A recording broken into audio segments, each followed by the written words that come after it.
I actually began teaching boxers or teaching guys to box and training when I was 16 years old while I was still boxing myself. And then later on, after winning the National Golden Glove Championship, I went to the Kronk Recreation Center to train my brother James. And James won the Golden Gloves that year. Then the next year, James won the Golden Gloves. And they asked me would I be the main coach at the Kronk Gym. Though he never fought professionally, Emanuel Steward became one of the most identifiable figures in the boxing cult.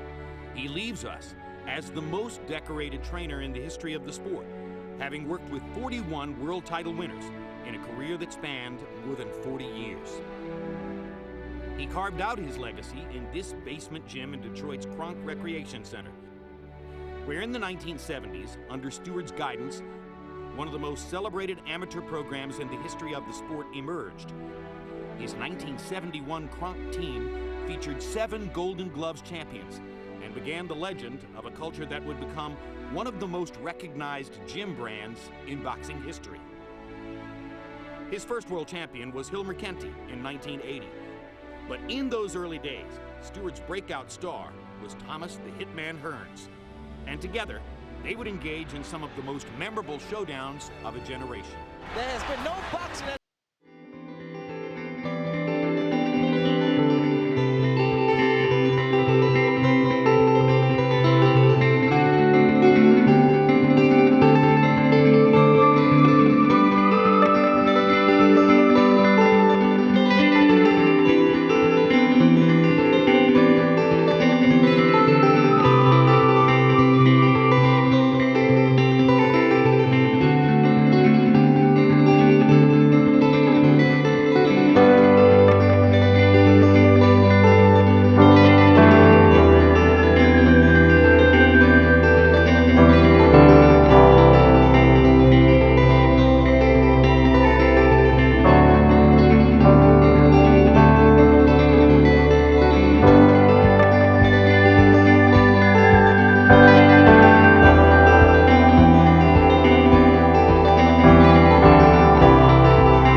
first time that you met Emanuel Steward? Yeah, the very first time I met Emanuel Steward was after the 1988 Olympic Games. He was one of the guys, the first guy to come to Pensacola to sign me as a professional fighter. Had a contract that I totally was in agreement with. However, my mom asked me to give my father a chance, so I had to deny the contract with Emanuel Steward. But because of the love I had for him and because he was willing to come to me to sign me as a professional for real, I to this day carry a Kronk bag with me to every professional fight that I have. I always put my stuff in my Kronk bag because of my love for Emanuel Steward. You know, in that Kronk bag and those colors, they scream Detroit and the Motor City to you. And when you think of Kronk, you think of Emanuel Steward. Max Kellerman, your memories of our great friend. This is the best job in the world because I've gotten to do things like sit right there and talk boxing with Emanuel Steward. Are you kidding me? For all you fight fans out there who are wondering Was that really as fun, as incredible, as great as we imagine? Yup. Emanuel was one of the most interesting people in the world. So I'm grateful for the time that I got to spend with him. And I'm filled with sadness at the loss of my teacher and friend. Well said, Max. I met him first in 1989, and one of the cool things about being around Emanuel was just the opportunity, killing time with him in an airport, and just telling different stories about great fights of the past, the Motor City, the early days of the Kronk Gym, and he certainly has left his mark not only here at HBO, but in the world of boxing. Tremendous way to close out 2012. Well, we continue to honor our colleague, the late Emanuel Steward, the Hall of Fame trainer, and the great HBO boxing analyst, as we send it once again to the ring, and Mark Lichtenfeld.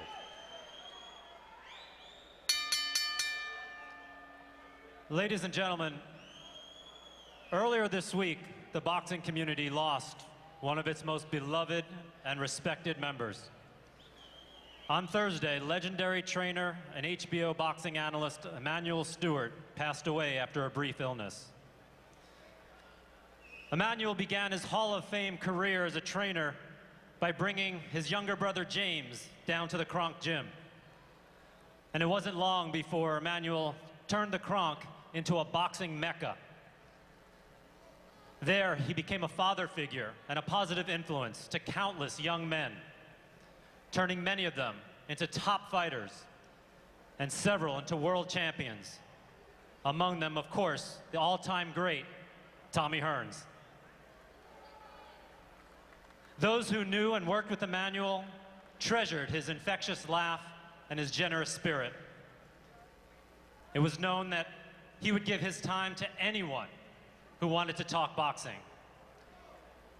And no matter how much you loved the sport, if you spent a few minutes with Manny, you loved it even more.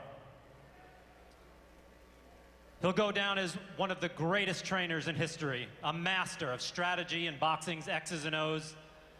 But his true gift was his immense generosity and his ability to make everyone he met feel like the great Emanuel Steward was their friend.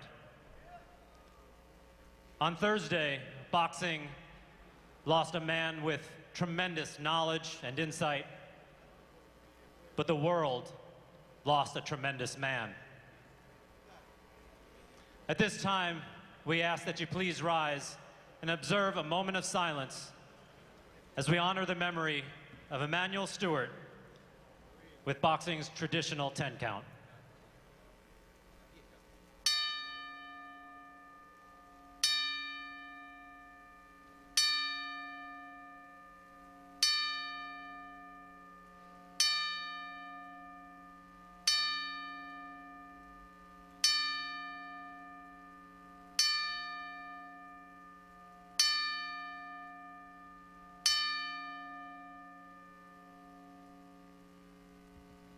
Rest in peace, Manny. We love you.